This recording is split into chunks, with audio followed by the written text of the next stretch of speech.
Joga o tempo na água e ele nada. O programa Letras e Mídias de hoje oferece um grande encontro. Ela que é escritora, jornalista, tradutora e artista plástica, além de perseverante e afirmadora dos valores em relação à autonomia da mulher. Marina Colasanti é a nossa convidada.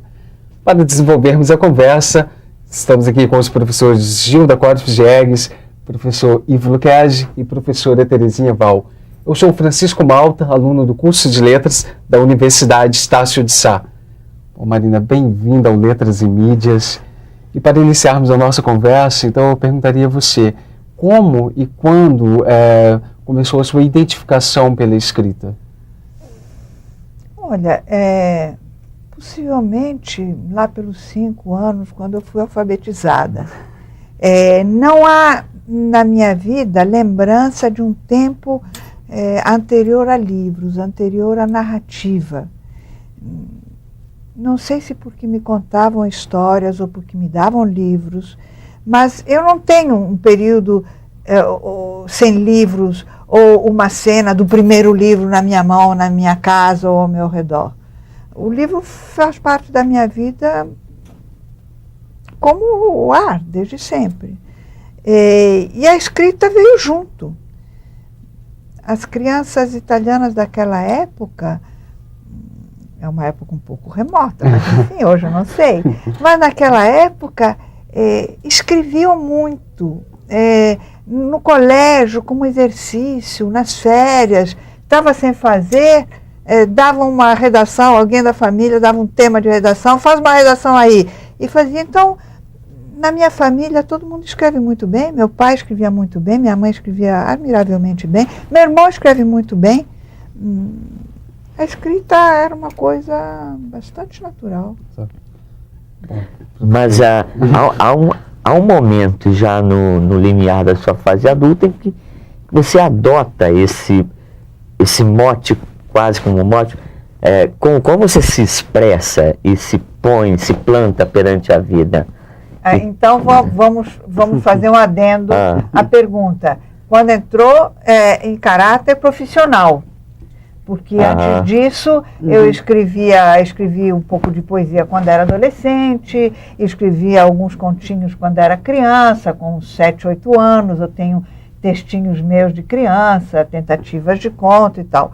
E sempre escrevi diário, eu escrevo diário desde os 9 anos. Antes dos 9 anos. Eu tenho diário a vida inteira.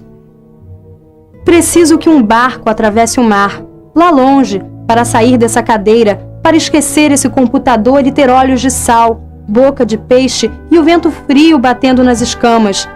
Preciso que uma proa atravesse a carne cá dentro, para andar sobre as águas, deitar nas ilhas e olhar de longe esse prédio, essa sala, essa mulher sentada diante do computador, que bebe a branca luz eletrônica e pensa no mar. Então, profissionalmente, a gente pode dizer que é quando eu entrei para o Jornal do Brasil. Eu era gravadora, gravava em metal, eu fiz belas artes, completamente diferente de qualquer... Naquela época não existia comunicação, né? Mas nem letras foi o meu caminho. E de repente eu quis ganhar a vida e para isso eu fui para o Jornal do Brasil. Meus amigos acharam que era um bom caminho para mim. E tinham razão, parece, né? Sim. E aí no Jornal do Brasil fui para ser repórter, fiquei 1 mês como repórter. E logo fui para a redação. E na redação fiquei. E na redação fiquei como cronista muito rapidamente, depois secretária de texto, subeditora durante muito tempo, colunista, fiz tudo no jornal, ilustradora, fiz tudo o que se podia fazer no segundo caderno. E daí para escrever livro foi um passo. E a passagem de uma língua natural para uma adquirida, já que você chega ao Brasil aos 10 anos de idade? Quer dizer, Olha, nós aprendemos português, digo nós, porque meu irmão estava comigo, né, Arduino? Arduino, meu irmão, ator de cinema, um homem maravilhoso, uma graça de pessoa. Aprendemos de uma maneira muito peculiar. Nós morávamos no Parque Lage, que era a casa da nossa tia-avó, Gabriela Besanzoni. Enquanto o nosso apartamento ficava pronto, nós morávamos no Parque Lage.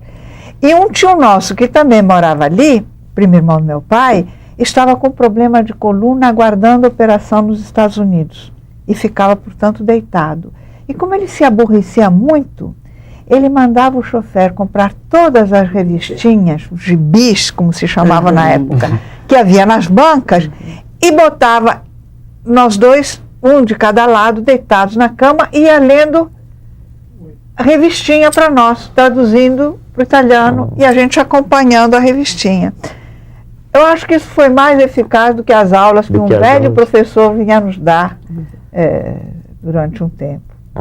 Eu até me reportando a essa época, né, que começaste no Jornal do Brasil, eu acho que tiveste um papel importante, até porque as mulheres naquela época não trabalhavam tanto assim na imprensa, né, era um número bem reduzido, e tomaste as questões da mulher também, que eu acho que isso foi assim uma ruptura, uma abertura muito grande no Brasil. Quer dizer, a tua vida, pelo visto, né, foi uma vida de rupturas. Essa visão te levou à escrita, ou essa visão de mundo que tu tens, né, de mudanças, de transferências, e o próprio fato de não seres totalmente brasileira, ela te colocou assim como, né, um nome emblemático na nossa sociedade, lá atrás, na época que a mulher não tinha não assumia, digamos assim, esses lugares. Olha, você sabe que hoje eu percebo que eu fiz algumas coisas na época pouco usuais, digamos. Né? Eu tive umas atitudes na época inovadoras. Eu não me dava conta disso exatamente, não. Eu seguia princípios de correção de uma moral que me parecia mais profunda, que era a minha e tal. Até porque uma vida bastante irregular, né? Muitas viagens, uma vida, digo, a parte da infância, que é formadora, né?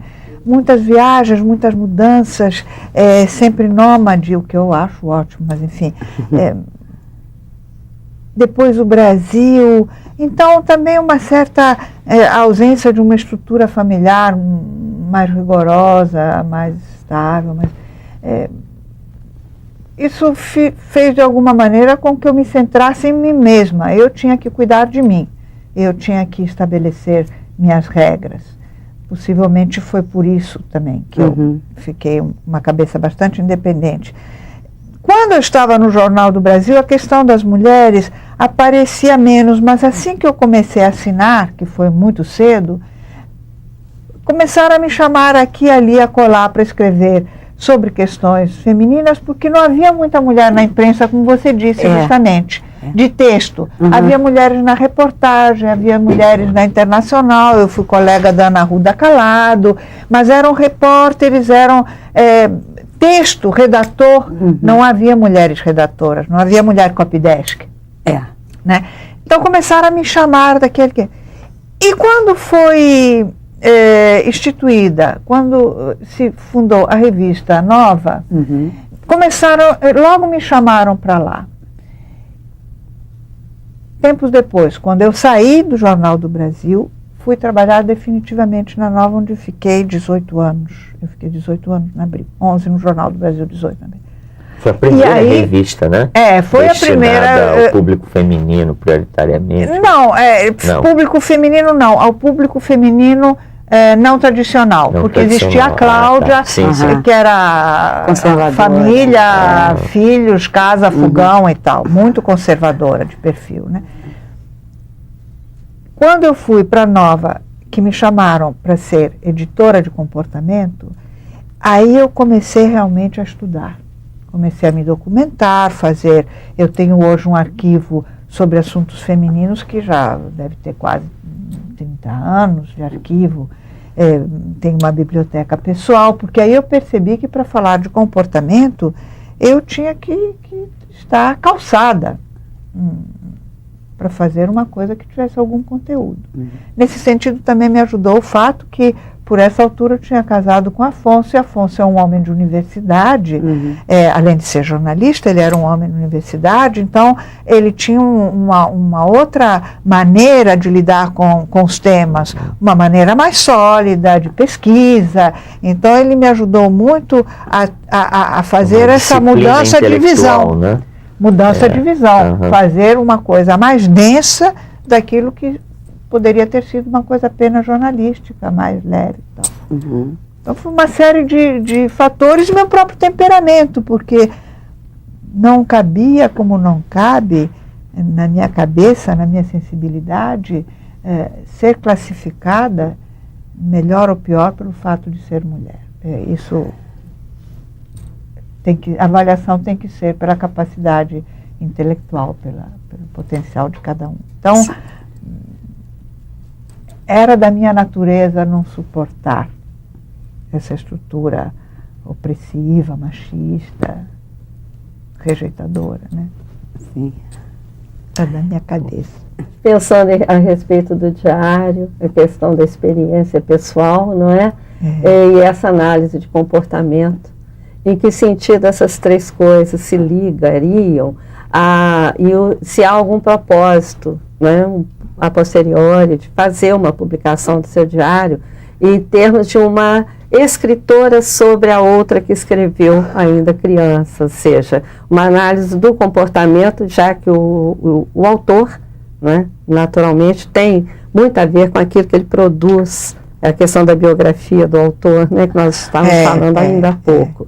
Então, até que ponto esse seu diário de infância, e que, como você disse, né, permanece até hoje, isso vai existir como um projeto algum dia para uma análise do comportamento de uma mulher dentro dessa metade do século XX para cá, né?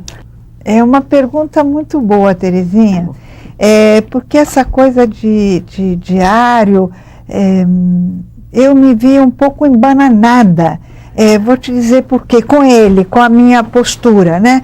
Porque eu tinha um diário desde criancinha, porque ganhei um daquele diário com chavinha e tal e tal. Aí meu irmão leu o diário, contou para todo mundo em casa, eu não mexi mais com o diário, clássico, né? A história clássica do diário. Depois eu fiz saltuariamente. Quando minha mãe morreu, eu tinha 16 anos, mas eu vinha fazendo, só que de maneira bastante espaçada. Quando minha mãe morreu, eu tinha 16 anos, e eu comecei a fazer o diário como cartas à minha mãe. Hoje, era uma maneira de eu manter um diálogo que, na verdade, até existiu pouco por contingências de vida, não por falta de carinho de qualquer uma das partes. Hoje, fazendo uma análise, a gente pode dizer, eu fiz isso para me maternalizar. Eu fiquei a descoberto, de repente, 16 anos, uma idade, naquela época, era o fim da adolescência, não era ainda a idade madura que é hoje, né? Para me proteger, para me carinhar, para me acolher, provavelmente eu estabeleci esse diálogo. Porém, como era um diálogo de mãe para filha, digamos, de filha para mãe, você vê que eu até fiz um ato falho, era um diálogo de extrema intimidade. O meu diário foi sempre uma voz de apoio, uma maneira de eu ouvir minha própria voz, uma maneira de eu externar muito meus sentimentos para lidar com eles. Nunca teve um intuito público ou literário. Abro a porta do armário como abro um diário. A minha vida ali dependurada, meu frustro cotidiano sem segredos, intimidade exposta que os botões não defendem. Quando eu me tornei escritora, Afonso começou a dizer de vez em quando, fazer esse mesmo tipo de pergunta que você me fez. Esse diário, você tem que pensar nisso, você tem que tomar cuidado. O diário de escritor acaba publicado. Isso me perturbou extremamente. Me pareceria vil fazer um diário para publicação. Uma traição ficaria falso, porque não foi assim que ele nasceu e não foi para isso que ele existiu. Ele é um diálogo comigo, eu não trato de coisas planetárias, eu não faço discursos filosóficos, eu não me preocupo com a forma. Por outro lado, eu sei que os diários, todos eles, diários de uma vida inteira, são documentos históricos, sociais, de extrema importância. Então, eu não gostaria que ele fosse destruído, porque é a história minha, mas é a história das minhas filhas, não é? Nossa vida, nossa família. Eu não gostaria que fosse destruído e não gostaria que fosse publicado. Eu faço questão dele ser não literário. Ele é para mim, ele é íntimo, ele não é uma coisa... Não quero juntar nenhuma folha de louro na minha rala coroa com esses diários. Nunca serão... Eu sou uma pilha desse tamanho. E nunca serão levados à pesquisa, portanto, nesse caso. Prefiro que não. Fechados, a chave, a primeira chave que ele Mas essa garantia também não terá, né? Eu terei, minhas filhas são pessoas... Um futuro muito distante, em que as personagens estiverem diluídas no tempo, até tudo bem. Simplesmente isso não é parte da minha obra. Entendeu? Já não gosto dessa palavra obra, né? Essa coisa um pouco grandiosa que se utiliza. Mas eles não são meu trabalho, eles são a minha vida. Teria um pouco aquela função de diálogo, talvez, com o teu inconsciente, uma coisa parecida com um trabalho com psicanalítico. Sem dúvida. Não. Eles antecedem o meu encontro com a psicanálise, que foi muito bom, muito enriquecedor. Eles antecedem e tinham essa função. Me ajudaram muito em momentos difíceis. É um pouco espelho, né, nesse sentido. Apoio, extremo apoio. Quando eu estou mal, felizmente não tenho estado mal nos últimos anos, mas se eu atravesso períodos difíceis, me são de grande valia. Até porque na época em que começaste a escrever, não havia a presença assim tão forte da psicanálise, né, para dar o suporte. Eu já li em declarações tuas que tu és muito atraída pelo inconsciente, tua escrita se volta muito para isso. E teriam esses diários, mais ou menos, te propiciado essa visão, essa busca desse inconsciente? Não. Não tenho como te dizer. Possivelmente não.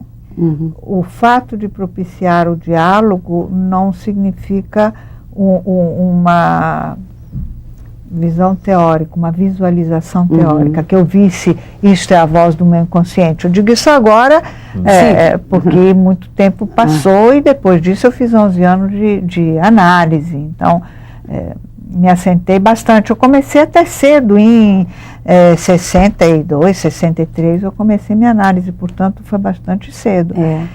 Nisso também foi precoce. Mas os diálogos sempre foram uma maneira de esvaziar a ansiedade, de visualizar as coisas para mim. É um diálogo comigo mesmo, uma coisa extremamente íntima. Não é um trabalho de literatura. É possível que eles sejam mais emocionantes até do que porque ali é emoção pura. Mas tão cedo não quero que se mexa nisso. Eu não quero, veja bem, não é por pudor. Não é por pudor. É porque se eu pensar, se eu tiver a consciência de que este material é para análise amanhã ou depois, isso me atrapalha na hora de escrever. Como é só policiar, isso não posso dizer, aquilo não posso falar, fulaninho vai ler, beltraninho vai saber, me atrapalha. Não sou dessas pessoas que fazem amor debaixo das câmaras do Big Brother. Eu, para fazer amor comigo mesma, tenho que estar numa privacidade absoluta. Agora, com esse seu remate Big Brother. me enseja explorar um outro atalho que tem muito a ver, lógico, com a sua trajetória. Quer dizer, ao mesmo tempo que você tem um recato, né, quanto a manter oculta, né, uma face íntima que é da sua existência mesma, contra essa face, por outro lado, passou a existir uma outra extremamente exposta, e aí eu falo da Marina nos 70, enveredando pelos anos 80, quando você pontificou, não só nos jornais, mas também na televisão. Você praticamente foi quem abriu uma vereda para pôr na televisão a sexualidade como objeto de discussão, né? Principalmente aquele programa de entrevistas, Sexo Indiscreto, né? Um outro programa de entrevista, Olho por Olho. E dando um salto, então, daquele tempo para hoje, aí eu termino a observação ou pergunta, percebe-se que, de um certo momento em diante, essa Marina exposta mediaticamente ou televisivamente se retrai, e aí eu faria uma pergunta. Foi a televisão que passou a não querer mais a Marina de então, ou a Marina do tempo seguinte passou a não mais se interessar pela televisão em função da história que televisão passou a ter? E mais, e aí eu encerro.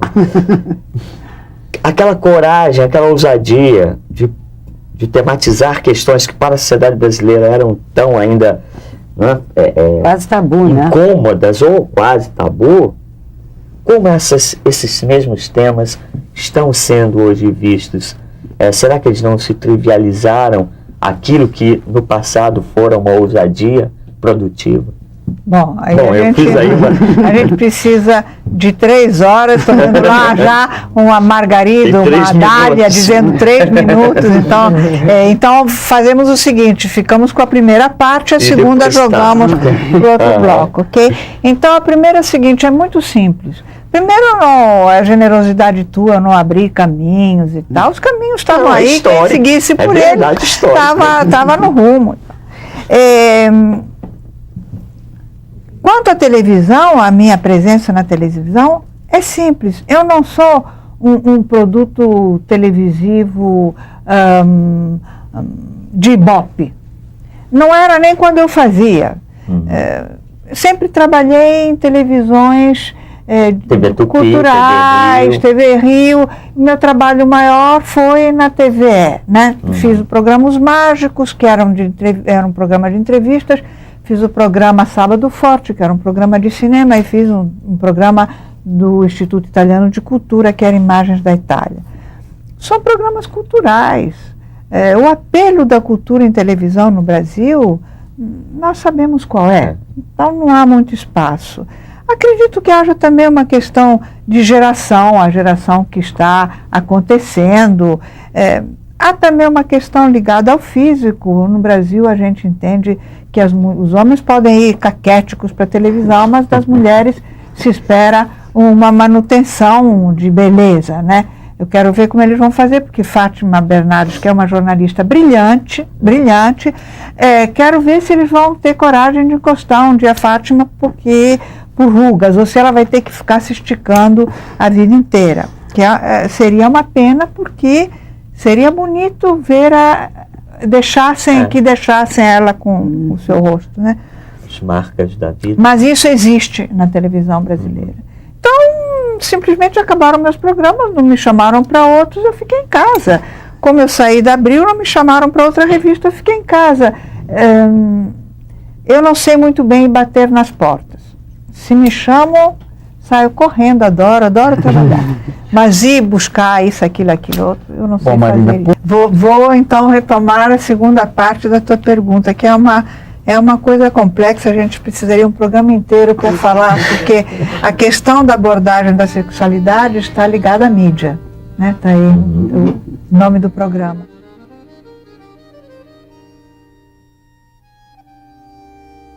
Temos comido muita carne humana ultimamente, no cinema pelo menos.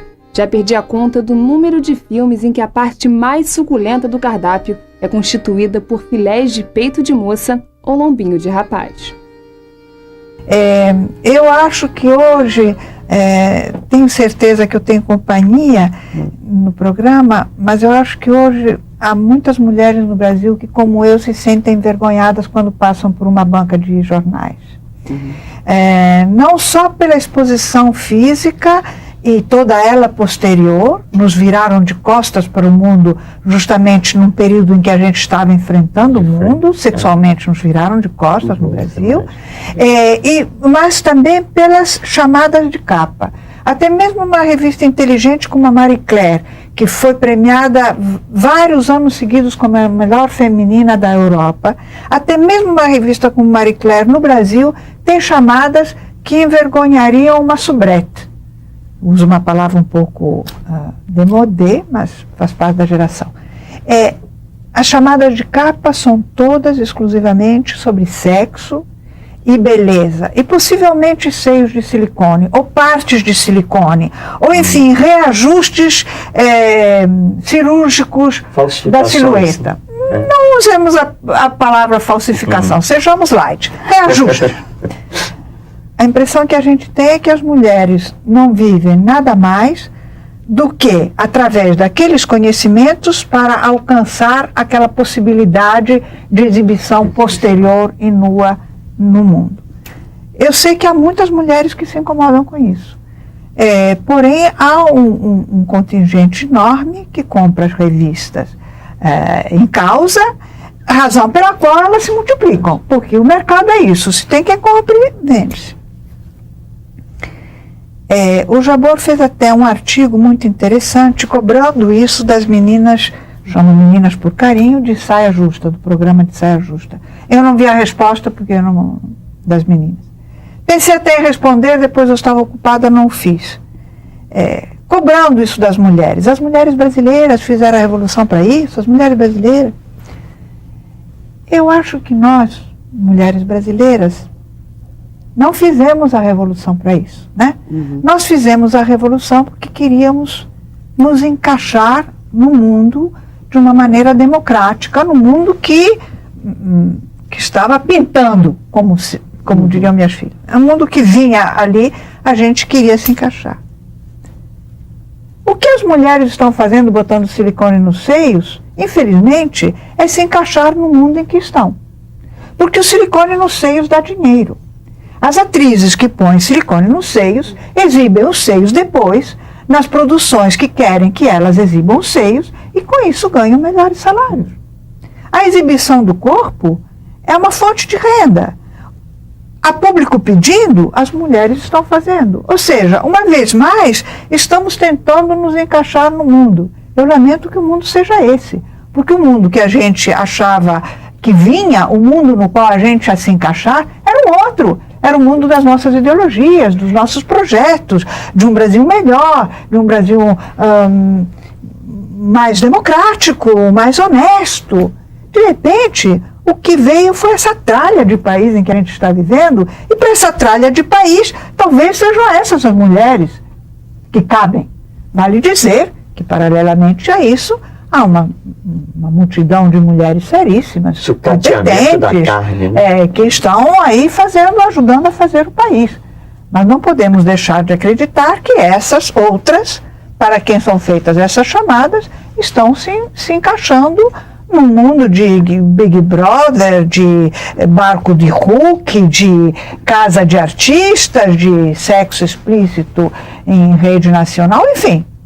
Há um mundo que pede isso. Mas a mim me parece, Marina, pode ser que eu esteja equivocada, quero dividir a minha dúvida contigo, que essas meninas hoje, elas são modernas, sim, né, acompanhando o ritmo, digamos assim, de uma sociedade que cobra o silicone e tudo. No entanto, isso é um significante vazio, porque o sentido mesmo é extremamente conservador. Né? Quer dizer, parece-me que elas atendem ao mesmo modelo de sociedade, né, de antigamente. Então, foi uma aparência na exterior, mas sem o acompanhamento devido dos valores que dariam suporte a essa modernização, a esse estar no mundo em sintonia, né, com essa nova postura da mulher.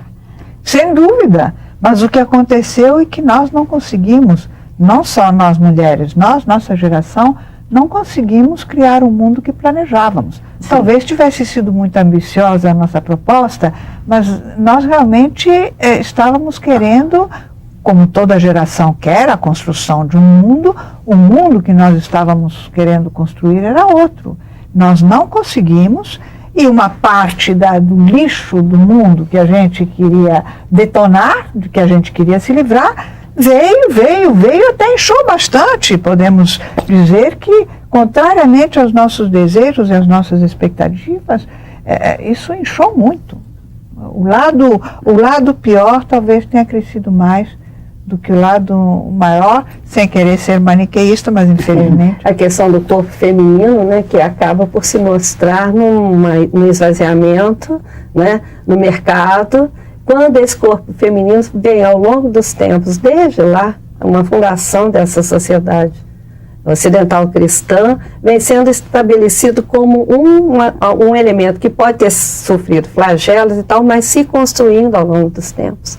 A gente pensa na mulher barroca, por exemplo, que tinha toda uma dualidade entre o silício, né, e a exposição, né, e que, de repente, quer dizer, nesse momento que nós vivemos, nós recuperamos exatamente essa, que aí não é o maniqueísmo, eu acho que é exatamente essa dualidade que fica exposta da dilaceração do corpo, mas uma dilaceração que traz benefício para o mercado e não para uma conquista feminina que, pelo que você acabou de falar, foi uma perda ao longo dos tempos, né? Da geração de 60, 70, né, com a formação do feminismo mais atuante, né, não aquele gritante de abaixo, né, você tinha nada disso, mas o que eu quero dizer é aquele da colocação da mulher diante do mundo, agora ela se vê nesse esvaziamento, no sucateamento, como o Ivo estava falando. Talvez, por carência de outros valores, tenhamos comprado nós mesmos aquilo que vendíamos da sensualidade da mulher brasileira, como se a mulher brasileira tivesse inventado sexo, e levado isso à exacerbação, né? A mulher sendo mais valorizada pelo corpo e pela sensualidade do que pela inteligência. Ainda há um certo problema, tanto que vemos muitas matérias sobre como os homens têm dificuldade com as mulheres inteligentes, o que talvez não seja verdade, porque todas as que eu conheço estão casadas, ou tiveram homem, enfim. Mas acho que levamos muito a sério essa conversa da sensualidade da mulher brasileira, e aí é isso, essa valorização do corpo, com vistas, não mudou a finalidade. Você antes devia ser sensual, tentador e tal, para conseguir um bom marido, um bom amante que te desse tudo do bom e do melhor. Agora você tem que ser sensual e maravilhosa para conseguir um programa de televisão que você apresenta e que vai te dar tudo do bom e do ótimo, mais do que do melhor. Ou seja, não é usado mais para te transformar em objeto de um homem, mas para te abrir uma carreira. Carreira, tá certo. Porém é isso, carreira baseada muito no físico. E o corpo é objeto. E o corpo é a parte principal. Marina, aproveitando a vertente aqui da televisão, hoje em dia o grande sucesso das telenovelas, particularmente, são as personagens femininas, as mulheres de grandes personalidades. A que você atribui esse grande sucesso que o público tem com as personagens femininas, essa identificação? Sempre foi, né? Porque a personagem feminina permite um jogo que para a telenovela, ou seja, para a dramaturgia é muito, muito bom, é muito rico. você ter a santa e a prostituta, sempre em oposição. Como a dramaturgia vive de conflito e de oposições, é um prato cheio. Você tem sempre a boa e a má. A mãe devotada, a filha traiçoeira, a amante que rouba o homem. Esses dois princípios que estão muito entranhados dentro dos nossos sentimentos em relação à mulher, como o Terezinha estava dizendo, a cultura judaico-cristã, são um prato cheio. É mais difícil porque o homem não tem dois padrões. O homem tem um padrão só. É o vitorioso, é o forte, o provedor, etc. e tal. O traidor é uma figura fraca. O traidor não seduz. Todos desprezam o traidor, mas nem todos desprezam a má. A perversa tem um séquito de admiradores, porque é uma forma de força feminina, a perversidade. É vivida assim. Então você tem sempre, botando esses estereótipos em oposição, você tem sempre fãs para os dois. Os fãs da mãe e os fãs da prostituta, os fãs da boa e os fãs da perversa, né? Grande heroína da televisão brasileira, Odete Reutemann, que era uma víbora, etc. Até hoje se fala dessa peste. Então você vê, os estereótipos femininos permitem mais jogo em dramaturgia. Dizem que as bruxas eram fadas, né? Mazinhas, mas até na literatura infanto-juvenil a gente encontra essa divisão, né? Entre as fadas boas e as fadas más. As más se chamam bruxas. É a mesma posição, mesmo jogo. Continuando o que nós tínhamos fechado, né? A respeito das fadas, eu sei que você tem uma incursão nesse terreno, né? Da literatura infanto-juvenil, você também escreve, é uma das suas, né, predileções, pelo menos, acho que até atualmente você tem essa referência maior, né? E, de forma, eu gostaria de ouvir uma reflexão a respeito, tendo em vista a figura de Lobato, por exemplo, na literatura brasileira, e aí... Você sabe que eu sou talvez a única escritora da área no Brasil não lobatiana, eu não sou lobatiana. E não sou por razões muito simples, não foi minha literatura de juventude. Quando eu fui ler Lobato, eu já era adulta, e aí já era outra relação. Eu fui ler porque eu escrevia, já era escritora, eu fui ler como para tomar conhecimento, né? Mas não tenho essa referência quando escrevo. É uma área que me seduz, gosto muito. Eu escrevo mais tem alguns livros para crianças, mas basicamente escrevo mais para crianças grandes e jovens, né?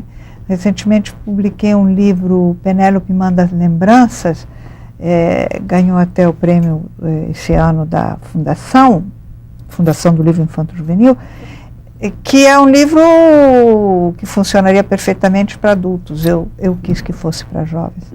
Mas a estrutura dele, a forma... Os contos de fada não são... Eles são veiculados para crianças, mas se forem para crianças não serão contos de fada, né? A gente sabe que o conto de fada é um gênero literário em si, com exigências muito claras, uma das quais é exatamente que ele tenha um raio de ação que atravesse qualquer idade. Ele pode ser lido da vida à morte, né? E é muito difícil de fazer. Eu estou apanhando nesse momento como um boi ladrão, surra terrível, porque comecei esta semana um outro, e eu sei que até entrar eu apanho muito, tenho que trabalhar muito e apanhar muito, suar muito. É um gênero difícil porque ele funciona quando você... Meu modo de trabalhar, né? Quando você consegue deixar aflorar coisas bem de lá de baixo, bem custodiadas no inconsciente, bem antigas. E para deixar isso aflorar é preciso fazer um trabalho mental, criar porque em geral está tudo tapado, né? Então eu escrevo poucos desses contos, não são tantos, mas me dão uma alegria desmedida. toda vez eu digo, eu não vou conseguir, eu não vou conseguir. E muito a propósito, quer dizer, são várias facetas tuas. E nesse campo da literatura infanto-juvenil, fizeste recentemente um trabalho de tradução, né, de Pinóquio. E nós estávamos até conversando em off e tu me disseste que fizeste uma palestra, um encerramento de trabalhos, juntando Peter Pan, Pinóquio e, se não me engano, Alice. São 3 obras que não são propriamente de crianças, né, para crianças, são obras também para adultos. Eu queria ouvir um pouquinho de ti, né, essa relação entre essas 3 personagens. E olha, foi um trabalho que eu fiz na maior alegria, porque eu tinha acabado de atravessar Pinóquio e me convidaram para esse congresso, para fazer o encerramento do congresso em Bogotá, e eu pensei primeiro em fazer uma palestra sobre Pinóquio. Depois achei que não que ele não mereça, mas me deu vontade de um passo à frente, então inventei isso e foi uma loucura, porque aí eu me vi obrigada a reler Alice, ler coisas sobre Carol, ler Peter Pan, coisas sobre o autor, tive que fazer uma porção de leituras correlatas. Mas foi muito bom porque permite uma análise muito interessante. São 3 autores completamente diferentes, 2 ingleses, nevoentos, um italiano, eles com um humor todo assim contido, e o outro todo derramado, né? Lágrimas, gargalhadas e tal. E eu descobri coisas muito curiosas. Primeiro, os outros 2, as 2 personagens inglesas, são personagens burguesas. Né? A Alice é toda engomadinha, sapatinho de verniz, toda certinha. O comportamento dela é certinho, e quando acaba o livro, ela acorda, era um sonho, mentirinha, né? Todo nonsense não era nonsense. E o Peter Pan, ele está no mesmo universo, porque as crianças do Peter Pan, que ele vai buscar, vivem numa coisa burguesa, só que o outro é mais crítico, né? O Carol é nonsense, e o outro é uma crítica mais clara, embora o nonsense do Carol, já se sabe, era um nonsense, na verdade, muito crítico.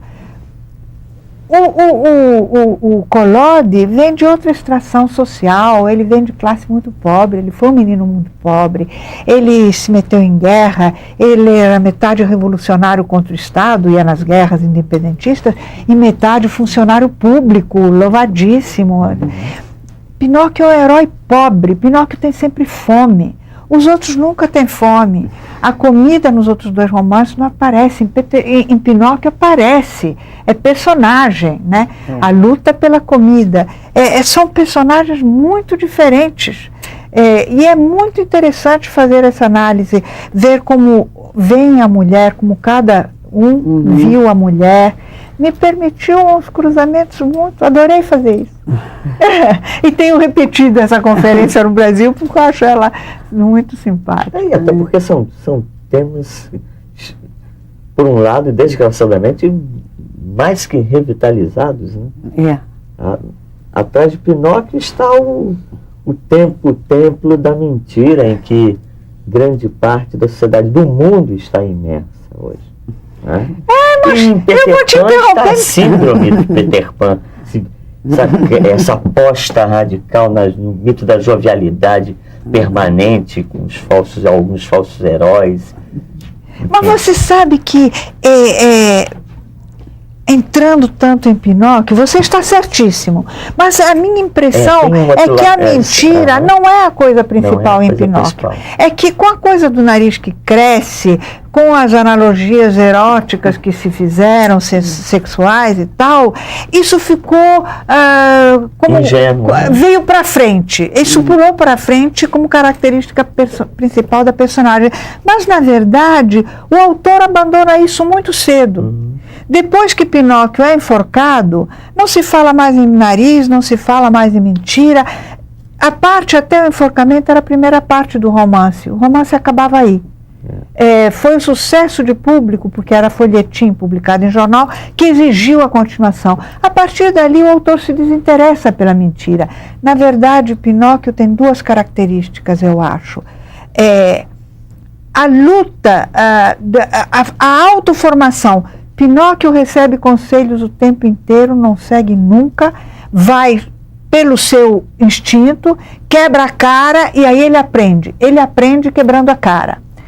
Então, a desobediência até como arma de aprendizado, acho que é a característica principal de Pinóquio. E a luta de um pobre pela comida. Ele é picaresco, absolutamente picaresco. Ele é desobediente, mas é muito criativo. E o que me encanta nele é que ele tem uma característica de que nunca se falou. Ele é uma personagem que educa o próprio pai. Eu pretendo até fazer um texto sobre isso, porque o Gepeto, quando aparece, quer fazer uma marionete para ganhar dinheiro, uma marionete que saiba esgrimir, dançar, cantar, um adulto. Mas ele vai e esculpe uma criança que não sabe fazer nada disso e que, em vez de dar-lhe dinheiro, vai lhe tomar dinheiro. Em vez de dar-lhe coisas, vai lhe tomar coisas. E, na verdade, esse é o percurso de todos os pais, que fazem filhos com um projeto e depois tem que ele se adequar à personalidade do filho. Isso nunca foi analisado, que eu saiba, em Pinóquio, e me comoveu muito descobrir que temos a educação de um pai por um filho e a educação de um filho por si mesmo, que é o que acontece sempre, né? É muito bonito nesse sentido. Eu vou já estou percebendo que estamos na direção final, lamentavelmente, mas estamos para terminar o programa. Deixar um relato seu, fruto de uma experiência em meio a tantas outras já vividas e outras tantas por viver ainda, que é dividir uma autoria, né? A autoria de uma escrita, sabendo o quanto se tem de prazeroso e também de conflitante, porque são dois autores. Uma experiência que você teve com o Afonso. A gente dividiu formalmente uma escrita, escrevemos um livro de parceria, agosto de 91, estávamos em Moscou, mas na verdade, olha, tudo isso é de parceria, porque você faz livros com vida, você faz livro com suas leituras, você faz livros com a sua sensibilidade, com a sua visão sobre o mundo. E isso é uma coisa partilhada num casal. Todos os projetos literários, meus e dele, são discutidos longamente à mesa. Todo dia a gente senta ou deita e fala de trabalho, e fala de vida, e faz análises, e um dá bibliografia para o outro o tempo inteiro. Então, um livro foi feito formalmente, cada um sentou no seu computador e escreveu. Mas, na verdade, os meus textos estão muito recheados da presença de Afonso e os dele de mim. Não poderia ser de outra maneira, né? Ou seja, poderia ser de outra maneira, mas conosco funciona assim. Um mexe no título do outro, um sugere uma coisa, outra. E sobre tudo isso, esse elaborar o tempo inteiro o jornal, leu aquela notícia, o que você acha? Fulano foi bem no programa, fulano não foi. Isso tudo é o material de trabalho da gente. Às 6 da tarde, as mulheres choravam no banheiro. Não choravam por isso ou por aquilo. Choravam porque o pranto subia a garganta acima. Mesmo se os filhos cresciam com boa saúde, se havia comida no fogo e se o marido lhes dava do bom e do melhor. Choravam porque no céu, além do basculhante, o dia se punha, porque uma ânsia, uma dor, uma gastura, era só o que sobrava dos seus sonhos. Agora, às 6 da tarde, as mulheres regressam do trabalho, o dia se põe, os filhos crescem, o fogo espera, e elas não podem, não querem chorar na condução. Bom, Marina, lamentavelmente nosso programa chegou ao fim. O Letras e Mídias agradece imensamente a sua presença, aos nossos habituais participantes, a professora Terezinha Val, a professora Gilda Cosme Jegues, ao professor Ivo Lucchesi, a você pela sua audiência e aguardando a todos para o nosso próximo encontro. Até lá!